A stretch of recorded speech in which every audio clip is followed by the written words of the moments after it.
जब कोई बात बिगड़ जाए, जब कोई मुश्किल पड़ जाए, तुम देना साथ मेरा वो हम नवा।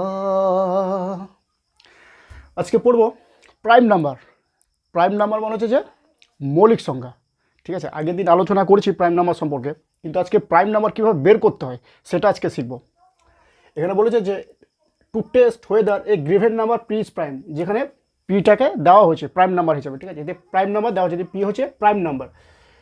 Up to be given number, যে পিটাকে প্রাইম নাম্বার হিসেবে এখানে দেওয়া হয়েছে।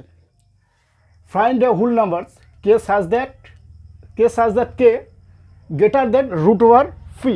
তাহলে আমরা কীভাবে বার করবো যে ফাইন্ড হোল নাম্বার? তাহলে প্রথমে আমরা কী করবো, ফাইন্ড এ হোল নাম্বার। তাহলে প্রথমে আমরা যে হোল নাম্বার বার করবো। হোল নাম্বার কোনগুলো? যেগুলো হচ্ছে সমস্ত ন্যাচারাল নাম্বার যেগুলো আছে সেগুলো হচ্ছে হোল নাম্বার। ঠিক আছে, such that K greater than P. ঠিক আছে, take all prime number less than or equal to K. যে সমস্ত যেসব প্রাইম নাম্বারগুলো থাকবে বা দেওয়া থাকবে সেগুলো হচ্ছে যে লেস দেন, যে পি যে দেওয়া আছে, যেটা যে বর্গটা দেওয়া আছে, যে বর্গ থেকে কম হবে কিংবা ইকুয়াল হবে। ঠিক আছে,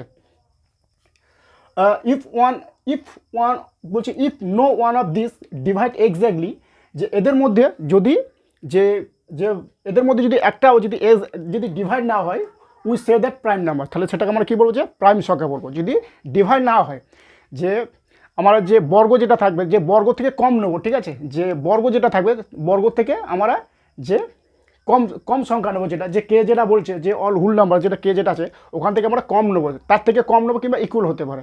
সেই নাম্বারটা নিয়ে যদি এক্স্যাক্টলি মানে যদি ওটা ডিভাইড হয়ে যায়, ঠিক আছে, কমপ্লিট ডিভাইড হয়ে যায়, তাহলে আমরা সেটা প্রাইম নাম্বার বলবো না। ঠিক আছে, আর আদারওয়াইজ নট প্রাইম। পিস প্রাইম যদি ডিভাইড হয়ে যায়, ঠিক আছে, তাহলে সেটা কি বলছে, যদি ডিভাইড হয়ে যায় তাহলে সেটা আমরা কিন্তু প্রাইম নাম্বার বলবো। আদারওয়াইজ কী বলছে, নট প্রাইম।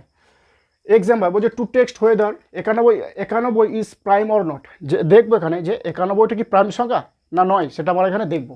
ঠিক আছে, এখানে দেওয়া আছে ক্লিয়ার যে 14, তাহলে 14 গ্রেটার দেন রুট ওভার 91, 191। তাহলে আমরা কীভাবে প্রাইম নাম্বারটা বের করবো, যে 191 যেটা দেওয়া আছে, যেটা বর্গটা, যে 191 বর্গর কাছাকাছি যে বর্গটা, ঠিক আছে, সেটা নেবো। তাহলে এখানে 14 পর্যন্ত কোনগুলো নেবো, যে প্রাইম নাম্বার আপ টু 14 ইয়ার, 2, 3, 5, 7, 11 এবং 13। তাহলে এই পর্যন্ত যে প্রাইম নাম্বারগুলো দেওয়া আছে, যে 14 পর্যন্ত আমরা একটা নেবো। ঠিক আছে, এবং এই যে বর্গ, ঠিক আছে, এই যে বর্গ আছে না, এই বর্গর থেকে কম হবে। ঠিক আছে, যেমন এখানে দেওয়া আছে যে যেখানে 14, তাহলে 14 হচ্ছে 100 কত, যে 196, সেটা আমার কাছাকাছি পর্যন্ত নিয়েছি। ঠিক আছে, কিংবা 169 হতো, কিন্তু এটা আমার কাছাকাছি নিয়েছি, 14 পর্যন্ত নিয়েছি। ঠিক আছে, তার কাছাকাছি থাকবে। এবারে এখানে যে সংখ্যাগুলো দেওয়া আছে, যে 2, 3, 5, 7, 11, 13, ঠিক আছে, এই সংখ্যাগুলো যদি 191কে দেওয়া যায় দেখা যায়, যেমন 2 দিয়ে 2, যেমন এখানে 1 আছে ইউনিট ডিজিট। আমি আগের দিন শিখেছিলাম যে যদি কোনো নিউমেরাল কোনো সংখ্যা যদি যে একক সংখ্যা দিয়ে যদি 2 দিয়ে ডিভাইড হয়, তাহলে সেটা কিন্তু 2 দ্বারা বিভাজ্য। তাহলে এখানে 2 দ্বারা বিভাজ্য নয়, 3 দ্বারা কি বিভাজ্য, এটা 3 দ্বারাও বিভাজ্য হবে না।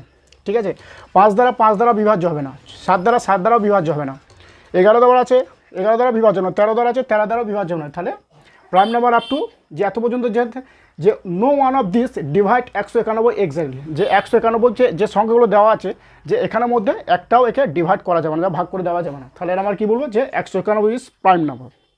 তাহলে 191 হচ্ছে প্রাইম সংখ্যা। তাহলে প্রাইম সংখ্যা কী করে বের করবো, যে আমরা যেটা নেবো, যে 191 যে রুট বা যে বর্গ যেটা দেওয়া আছে 191, তাহলে এর যে কাছাকাছি সংখ্যাটা নেবো, তার যে বর্গ হবে তার কাছাকাছি নেবো। এবং ঠিক আছে, এবং সেই পর্যন্ত সংখ্যাগুলো যে প্রাইম নাম্বার যেগুলো থাকবে, সেই প্রাইম নাম্বারগুলো দিয়ে যদি ডিভাইড হয়ে যায়, ঠিক আছে, যদি ডিভাইড হয়ে যায় তাহলে সেটা প্রাইম নাম্বার হবে না।